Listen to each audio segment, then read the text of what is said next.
Tuhan melakukan, menggenapkan apa yang diwahyukannya kepada saudara dan saya. Yang diperlukan adalah percaya. Kalau saudara mau bersama Tuhan Yesus, tidak ada yang tidak bisa.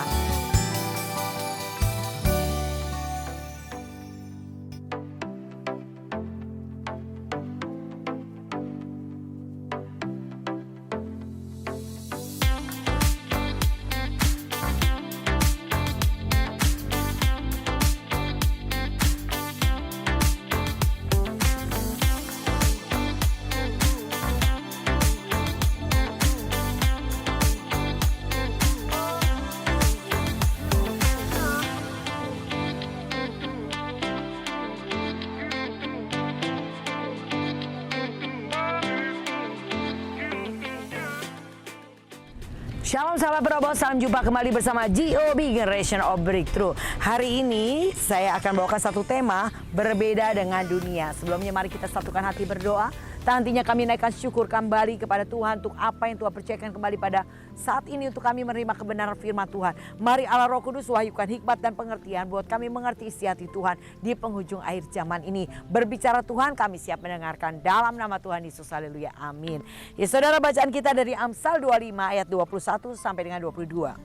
Jikalau seterumu lapar, berilah dia makan roti. Dan jikalau dia dahaga, berilah dia minum air. Karena engkau akan menimbun bara api di atas kepalanya, dan Tuhan akan membalas itu kepadamu. Amin. Sudah berbeda dengan dunia, artinya kelakuan kita, tindakan kita, keputusan dan respon kita harus berbeda dengan dunia. Dan siapakah yang dimaksud dengan seteru? Kalau menurut Kamus Besar Bahasa Indonesia, artinya musuh perseorangan atau orang dengan seorang musuh pribadi. Itu artinya seteru ya saudara. Jadi siapakah yang disebut musuh? Yaitu mereka yang melakukan tindakan yang tidak sesuai dengan yang kita inginkan. Itu adalah musuh ya. Contohnya mereka yang memaki kita, menganiaya kita, mereka yang memfitnah, merendahkan dan lain-lain seperti itu. Itu yang disebut musuh atau seteru. Berbeda dengan dunia itu artinya suatu sikap atau tindakan yang diambil oleh anak-anak Allah yang berbeda dengan sikap atau tindakan yang dilakukan oleh orang-orang duniawi. Saudara dan saya, kita dipanggil, dipilih dari dunia untuk bukan menjadi warga dunia, menjadi warga kerajaan surga. Melalui proses dan pembentukan sampai kita menjadi seperti yang Tuhan mau, yaitu warga kerajaan surga yang selalu berkata puji Tuhan, haleluya di setiap keadaan. Tetap bersuka cita, tidak terpancing, tidak terpengaruh dengan keadaan apapun yang dilihat, apapun yang didengar, apa yang dihadapi, tidak mempengaruhi untuk kita tetap dekat dengan Tuhan. Saudara, penguasa dunia adalah si jahat atau iblis ya. 1 Yohanes 5 ayat 19 dikatakan, Kita tahu bahwa kita berasal dari Allah dan seluruh dunia berada di bawah kuasa si jahat. jadi dunia ini ada di bawah kuasa si jahat, yaitu siapa? Iblis ya saudara. Dan kita ada di dunia di bawah kuasa iblis. Tapi puji Tuhan, Tuhan sudah tebus ya. Kita yang dulu adalah milik kepunyaan dunia, Tuhan sudah bayar harganya, menebusnya dengan nyawanya. Sehingga kita hari ini yang tadinya menjadi milik kepunyaan iblis atau dunia, diambil alih menjadi milik kepunyaannya Tuhan ya saudara. Jadi makanya kenapa kita perlu datang kepada Tuhan, menerima Yesus sebagai Tuhan Juru Selamat, agar kita boleh diselamatkan oleh Tuhan. Dan Tuhan sudah membayarnya dengan nyawanya tunai. Sehingga hari ini kita sedang diproses, dibentuk Tuhan untuk menjadi warga kerajaan Allah dengan sikap dan karakter kerajaan Allah. Seperti apa yang Tuhan ajarkan kepada kita. Nah saudara, kita belajar di sini yang membedakan anak-anak Allah dan anak-anak iblis adalah 1 Yohanes 3 ayat 10. Inilah tandanya anak-anak Allah dan anak-anak iblis. Setiap orang yang tidak berbuat kebenaran tidak berasal dari Allah. Demikian juga barang siapa yang tidak mengasihi saudaranya. Jadi ada dua yang membedakan kita, apakah kita adalah anak Allah atau anak iblis. Jadi yang membedakan bukannya karena saudara ada di gereja, karena pelayanan berarti anak Allah. Enggak saudara, ternyata dua hal ini yang membedakan apakah kita anak Allah atau anak iblis. Yaitu Yang pertama, melakukan kebenaran. Kalau saudara melakukan kebenaran, dan yang kedua adalah mengasihi saudaranya. Kalau saudara melakukan kebenaran, mengasihi sesama atau saudaranya, saudara disebut anak-anak Allah. Tapi sebaliknya, kalau saudara tidak melakukan kebenaran dan saudara mempunyai kebencian, permusuhan dengan sesama atau dengan saudaranya, itu saudara seiman maupun saudara yang tidak seiman, saudara disebut adalah anak-anak iblis. Wow, kita nggak mau ya saudara disebut anak iblis. Jadi karena itu kenapa kita mau terus belajar, kita mendengar firman, agar firman Tuhan itu membuat kita menjadi anak-anak Allah, hidup dengan karakter surga, hidup dengan cara kerajaan Allah, yaitu melalui kebenarannya kita terima. Kita nggak mau disebut anak iblis. Oleh karena itu lakukan kebenaran. Kapan kesempatan melakukan kebenaran? Tentunya di setiap goncangan, masalah, pergumulan, aniaya, di setiap itulah ada kesempatan praktekkan firman Tuhan.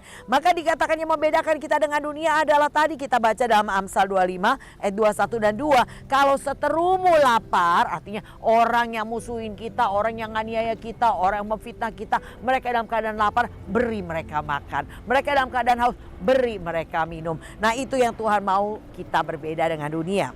Kebenaran yang harus dihidupi anak-anak Allah yang membedakannya dengan anak-anak dunia adalah ya ini saudara, kebenaran dan sebagian daripada isi Alkitab yang saya cuplik di sini adalah yang paling ekstrem ya saudara, dimaki. Pada saat saudara dimaki, dianiaya, pada saat saudara difitnah. 1 Korintus 4 ayat 12 dan 13 dikatakan jelas, memberkati waktu saudara dimaki, waktu dianiaya sabar, waktu difitnah tetap berkata shalom dengan ramah. Nah, ini yang membuat kita berbeda dengan dunia, karena dunia kalau dimaki nggak bisa begitu boro-boro memberkati, yang ada ngamuk-ngamuk ya. Jadi kalau respon saudara waktu dimaki saudara ngamuk-ngamuk, berarti masih orang dunia atau menjadi anak siapa saudara? Anak iblis. Wah, ngeri banget. Walaupun di gereja, walaupun melayani, walaupun punya jabatan di gereja, tapi kalau masih punya sifat seperti itu berarti masih belum diakui Tuhan sebagai anak Allah. Oh ya, begitu ya. Jadi yang membedakan adalah lakukan atau tidak kebenaran yang saudara tahu. Maka dikatakan inilah ya salah satunya yang membedakan kita dengan dunia. Kalau kita anak Allah, kalau dimaki kita bisa berkatin orang yang maki. Waktu kita dianiaya kita bisa tetap sabar. Waktu difitnah kita tetap bisa berkata shalom dengan ramah kepada orang yang mau fitnah kita. Nah, lalu apa yang dikatakan firman Tuhan juga dikatakan begini, waktu dimusuhi saudara harus mengasihi musuh saudara. Waktu dianiaya saudara harus berdoa bagi orang yang menganiaya saudara, seperti dikatakan Matius 5 ayat 44. Tetapi aku berkata kepadamu, kasihilah musuhmu dan berdoalah bagi mereka yang menganiaya kamu. Ya, jelas dikatakan kalau kita dimusuhi orang, kita harus mengasihi musuh kita. Kalau dikatakan di dalam Roma yang ke-12 ya, ayat yang ke-20-21 yang dikatakan kita harus apa? Ya, kalahkan kejahatan dengan kebaikan ya. Kalau musuh kita lapar, beri makan. Kalau haus, beri minum. Maka kita menaruh bara api di kepalanya. Tadi di Amsal juga dikatakan demikian. Amsal 25 ayat 21 dan 22. Jadi itu yang Tuhan mau yang membedakan kita dengan dunia. Yaitu kita bisa mengasihi orang yang menganiaya kita. Orang yang memusuh kita. Dan kita bisa tetap berdoa bagi orang yang menganiaya kita. Lalu apalagi firman Tuhan dikatakan di Yesaya 61 ayat 7.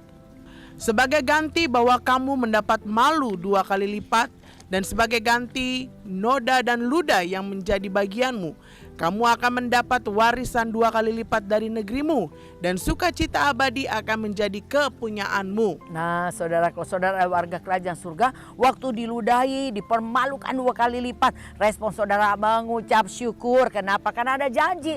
Tuhan bilang kalau sebagai ganti ludah yang kita terima dan kita dipermalukan 2 kali lipat, sebagai gantinya adalah saudara mendapat warisan 2 kali lipat di bumi dan mendapat sukacita abadi, artinya masuk surga. Mau nggak saudara? Mau ya mendapat warisan, senang banget ya mendapat warisan di bumi dan memperoleh sukacita abadi, artinya masuk surga. Semua kita pasti mau mendapatnya. Tapi ternyata untuk memperolehnya yaitu saudara harus punya respon. Waktu diludahi sekalipun saudara tetap bisa mengucap syukur ya. Waktu saudara dipermalukan banget di depan orang, saudara juga bisa tetap mengucap syukur. Ini yang membedakan kita dengan dunia. Soalnya akan disebut warga kerajaan surga. Apakah sudah sedemikian saudara lakukan? Kalau belum berarti saudara harus belajar terus ya sampai saudara benar-benar diakui Tuhan sebagai warga kerajaan surga. Nah lalu berikutnya apa yang dikatakan 1 Korintus 6 ayat 7? Adanya saja perkara di antara kamu yang seorang terhadap yang lain telah merupakan kekalahan bagimu. Mengapa kamu tidak lebih suka menderita ketidakadilan? Mengapakah kamu tidak lebih suka dirugikan? Iya seharusnya begitu ya saudara ya. Waktu diperlakukan dengan tidak adil, waktu dirugikan, ya udahlah orang Chinese bilang cincai lah gitu ya. Ya udah saudara ya. Jadi yang Tuhan adanya saja perkara dikatakan di antara kamu seorang yang lain telah merupakan kekalahan. Ingat saudara kita ada di dalam arena pertandingan. Ya ini yang wajib ya saudara, wajib ikut pertandingan. Waktu tahu saudara terima Yesus sebagai Tuhan Juru Selamat, kita ada di arena pertandingan. Saudara-saudara seiman kita itu adalah teman tanding kita. Saudara sudah ibaratnya saya terima engkau sebagai Tuhan Juru Selamat. Nah, saudara sudah di garis start dan peluit sudah terdengar. Saudara sedang berlari atau berlomba. Jadi kalau masih ada perkara di antara saudara dengan sesama saudara berarti saudara sudah kalah ya. Kalah. Jadi Tuhan berkata hendaklah engkau saling mendahului memberi hormat. Ayo kita yang mulai. Kalau saudara lebih rohani artinya lebih banyak doanya, lebih banyak ibadahnya, sudah melayani. Sedangkan teman saudara belum sampai selevel itu, mungkin ibadahnya jauh lebih sedikit dari saudara walaupun sudah melayani juga sama-sama. Tapi saudara yang lebih banyak ibadah, lebih banyak mendengar, saudara harus mulai mendahului memberi hormat. Saudara harus mulai datengin ya. Jangan sampai ada perkara. Kalau ada perkara di hati kita terhadap sesama kita berarti kita sudah kalah. Tapi yang Tuhan mau adalah ya sudahlah, nggak apa-apa ya diperlakukan dengan tidak adil, nggak apa-apa dirugikan, jangan dianggap abaikan. Kalau dikatakan di dalam Ibrani 12 dikatakan abaikan aja ya, mata tertuju kepada Yesus lalu abaikan kehinaan, tekun terus maju pikul salib kita. Nah saudara, inilah yang membedakan kita dengan dunia karena kita punya respon seperti demikian. Nggak marah karena saudara diperlakukan dengan tidak adil, ketika dirugikan saudara nggak ngamuk. Saudara harus belajar berpikir bahwa itu hanya ujian. Ya, Tuhan izinkan itu ada di depan saudara, yaitu saudara diperlakukan tidak adil atau saudara dikatakan dirugikan, itu nggak kebetulan, itu ujian yang harus diselesaikan. Ada kesempatan praktekkan firman, perhatikan respon saudara. Belajar respon yang ekstrim yang Daud ajarkan buat kita, Mazmur 119 ayat 71. Bahwa aku tertindas itu baik bagiku supaya aku belajar ketetapan-ketetapanmu. Daud berkata tertindas itu baik bagiku supaya aku belajar ketetapan Tuhan.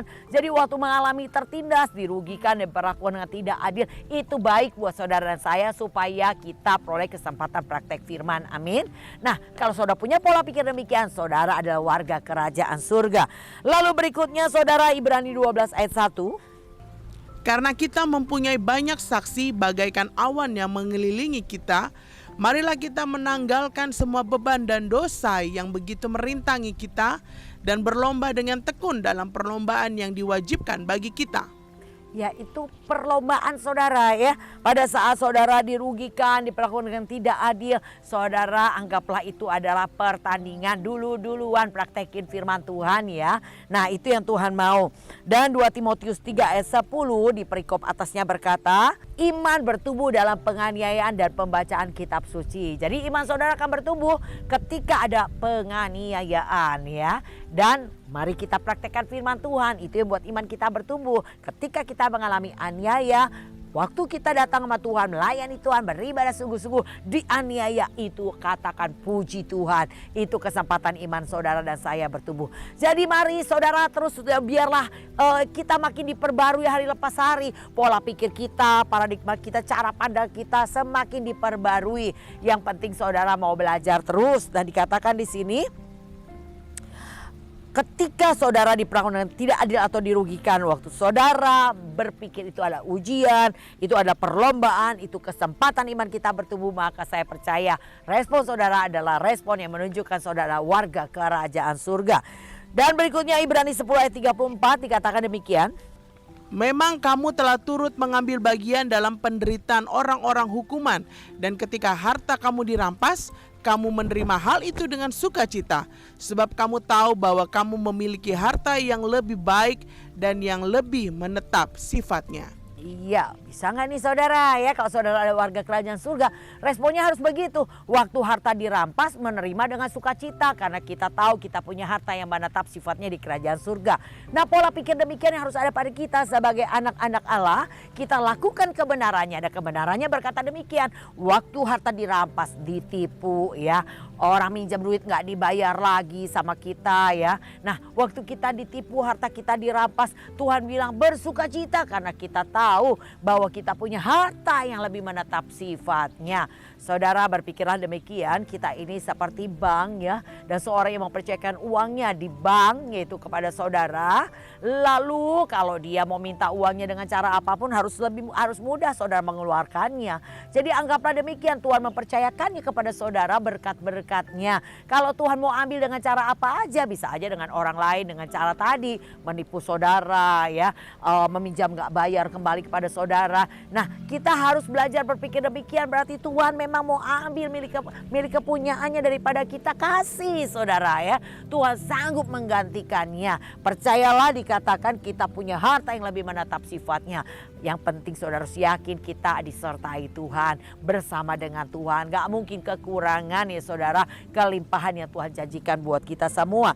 Nah saudara, kalau warga kerajaan surga, saudara akan berpikir demikian. Menerima itu waktu ditipu, harta kita diambil, dirampas, kita bisa menerima dengan sukacita. Lalu yang ekstrim berikutnya, Matius 5 ayat 10-12. Berbahagialah orang yang dianiaya oleh sebab kebenaran, karena merekalah yang empunya kerajaan sorga. Berbahagialah kamu jika karena aku kamu dicela dan dianiaya, dan kepadamu difitnahkan segala yang jahat. Bersukacita dan bergembiralah, karena upahmu besar di surga. Sebab demikian juga telah dianiaya nabi-nabi yang sebelum kamu. Ya saudara, ini yang paling sulit banget orang melakukannya ya. Tapi kalau saudara adalah warga kerajaan surga, saudara harus melakukan kebenaran ini. Jadi ketika saudara melakukan kebenaran, ketika saudara demi nama Tuhan ya, karena nama Tuhan saudara lakukan kebenaran, tapi udah melakukan kebenaran dianiaya, dicela, difitnahkan segala yang jahat, Tuhan bilang respon kita sebagai warga kerajaan surga harus berbahagia. Bahkan bukan hanya berbahagia, di ayat 12 jadi katakan bergembira, bersukacita karena upahmu besar di surga ya. Jadi pola pikir yang berubah, yang mau diubahkan Tuhan adalah pola pikir yang demikian.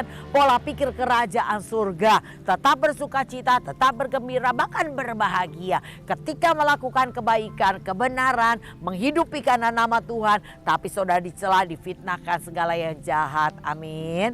Nah itu yang Tuhan mau saudara.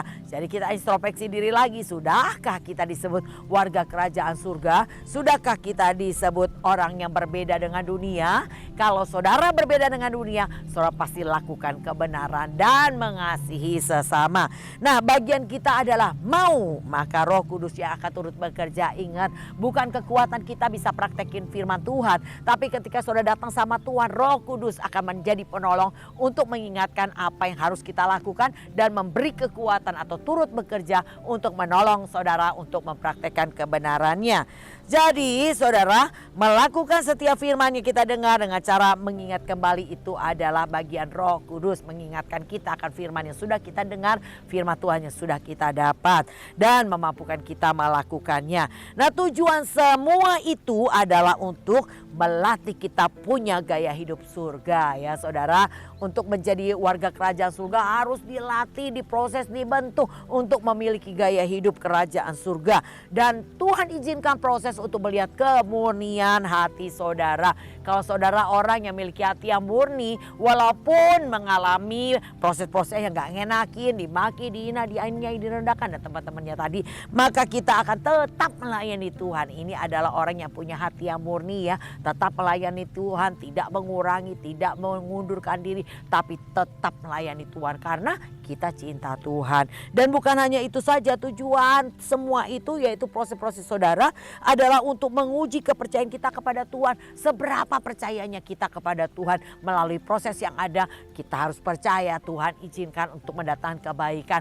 Tuhan tidak pernah merencanakan kecelakaan dalam hidup kita, tapi rancangannya adalah damai sejahtera. Rancangannya adalah hari depan saudara yang penuh harapan. Harus percaya. Oleh karena itu hadapi setiap prosesnya. Dan tujuannya adalah melihat seberapa besar cinta kita kepada Tuhan itu akan kelihatan. Kalau saudara cinta mati-matian sama Tuhan, saudara tidak akan mengurangi, tidak akan mengundurkan diri, mau diapain aja tetap melayani Tuhan. Amin. Ya, kita melayani karena kita cinta Tuhan. Jadi kalau saudara berhenti melayani karena saudara tidak mendapatkan apa yang saudara harapkan, namanya bukan melayani Tuhan, tapi melayani diri sendiri ya. Melayani diri sendiri, waktu kita nggak mendapatkan apa yang kita inginkan, kita mulai marah, kecewa dan mulai mengundurkan diri. Dan itu biarlah tidak ada lagi pada saudara dan saya, sahabat penerobos. Kita harus belajar cinta mati-matian kepada Tuhan. Caranya gimana? Penuh Roh Kudus. Roh Kudus akan menolong saudara. Nah, kita punya slogan, saya mau, saya melangkah, Tuhan yang akan bertindak. Tuhan yang akan bertindak menolong saudara. Yang penting saudara mau, lalu saudara bertindak. Belajar melakukan firman Tuhan. Tidak mampu, datang kepada Tuhan. Roh Kudus akan memampukan kita melakukannya. Nah, itulah saudara ciri orang yang berbeda dengan dunia. Hidup saudara gak sama dengan dunia. Maka kenapa kita harus terus belajar? Kalau 3 ayat 10 dikatakan, dan telah mengenakan manusia baru yang terus-menerus diperbaharui untuk memperoleh pengetahuan yang benar menurut gambar kaliknya. kita diperbaharui hari lepas hari saudara untuk kita menjadi pelaku kebenaran atau berbeda dengan dunia. Kalau saudara mau datang sama Tuhan, dekat sama Tuhan, saya percaya saudara akan dilatih terus oleh Tuhan untuk menjadi orang yang berbeda dengan dunia. Hidup saudara tidak sama dengan dunia. Nah, oleh karena itu harus banyak yang dimasukkan di dalam perbendaharaan saudara. Apa yang masuk itu yang akan keluar. Kalau saudara masukkan banyak firman, itu firman yang akan keluar. Satu hari saya mau doa pagi ke gereja, saya jalan kaki, sambil jalan kaki saya berdoa keliling. Nah, doakan tempat-tempat yang saya lewati. Waktu saya berdoa sambil di situ memang saya bawa handphone saya gitu kan di tas saya yang saya bawa tas. Nah, pada saat itu tiba-tiba ada motor lewat ngebut gitu kan. Lalu tas saya dirampas dan saya jatuh terjerembab. Waktu saya bangun saya teriaknya begini, Tuhan Yesus memberkati kamu ya gitu kan. Setelah itu saya bingung-bingung, kenapa saya nggak bilang maling-maling. Yang saya teriaknya Tuhan Yesus memberkati kamu ya. Nah, ternyata karena itu yang ada di dalam perbendaharaan saya. Waktu saya banyak masuk firman, saya banyak ngomong firman itu di dalam saya dan saya berkata-kata otomatis apa yang saya simpan yaitu memberkati orang yang menganiaya saya pada saat itu. Dan puji Tuhan ya, ketika saya bisa praktekkan firman Tuhan, besoknya ada yang kasih handphone lebih bagus daripada handphone saya yang hilang. Wow, ada berkatnya ya saudara. Jadi itulah saudara, Tuhan mau kita jadi pelaku firman. Dan oleh karena itu banyaklah masukin firman dalam perbendaharaan saudara. Maka firman yang otomatis keluar. Seperti saudara naruh di lemari, saudara taruh baju. Nggak mungkin saudara mau keluarkan makanan di dalam lemari saudara, tentunya bukan. Nah, begitu juga kita. Kalau saudara mau firman yang keluar dari perkataan saudara, dari tindakan saudara, masukkan banyak firman dalam perbendaharaan saudara ya. Jangan masukkan banyak hal-hal dunia. Maka hal dunia yang akan tercetus dan keluar otomatis di alam bawah saudara-saudara. Ketika saudara mempraktekkan, diberi kesempatan praktekkan firman Tuhan, saudara nggak ngerti kenapa nggak ada yang disimpan. Ingat, Roh Kudus akan menolong mengingatkan apa yang kita simpan. Ya, jadi kalau saudara nggak pernah simpan firman, saudara nggak banyak firman yang masuk di dalam hati saudara, baca firman tiap hari enggak, dengar firman Tuhan enggak, ibadah males, lah apa yang ada di hati saudara nggak ada apa-apa. Dan Roh Kudus tidak akan ingatkan itu di kala setiap kejadian hidup saudara, karena tidak ada yang masuk ya. Jadi oleh karena itu yang Tuhan mau untuk kita berbeda dengan dunia, banyak dulu masukin firman, banyak dulu masukin kebenaran, dan kebenaran itu yang akan Roh Kudus ingatkan dikala ada kesempatan di depan kita. Dan itu yang membedakan kita dengan dunia. Tuhan mau saudara dan saya berbeda dengan dunia. Gak boleh sama. Dan firman Tuhan itulah yang akan meluruskan jalan saudara. Firman Tuhan itulah yang akan menuntun saudara, yang tadi dikatakan Kolose 3 ayat 10, diperbarui hari lepas hari untuk memperoleh pengenalan akan Tuhan.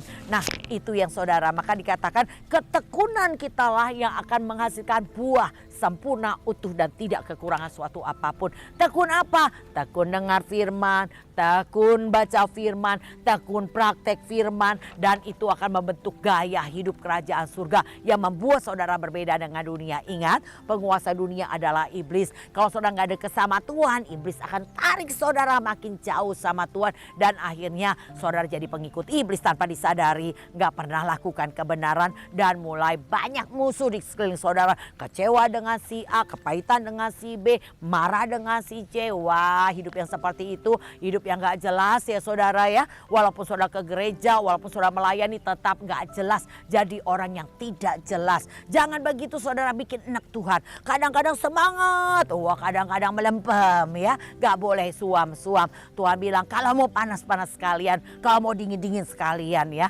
Kalau kita suam-suam kuku dimuntahin Tuhan. Bikin enak Tuhan. Jangan demikian. Jadi oleh karena itu ikut Tuhan dengan sungguh-sungguh, berjuang sungguh-sungguh, bertekun di dalam Tuhan, belajar terus firman Tuhan, dengar firman-Nya, dan praktekkan di setiap kesempatan. Roh Kudus akan membantu mengingatkan apa yang pernah kita dengar, mengingatkan apa yang pernah kita baca. Roh Kudus akan mengingatkannya, datang sama Tuhan minta kekuatan, maka Roh Kudus akan turut bekerja menolong saudara. Dan pastinya kalau bersama dengan Tuhan, saudara pasti keluar lebih daripada orang-orang yang menang. Pastinya saudara akan melihat kedahsyatan Tuhan di setiap masalah yang saudara sudah lewati. Maka orang bersaksi biasanya menyaksikan adalah terobosan-terobosan yang sudah didapatnya. Jadi orang biasanya menyaksikan adalah kemenangan-kemenangan diperolehnya. Kalau dulu sebelum pandemi kita punya banyak kesaksian ya.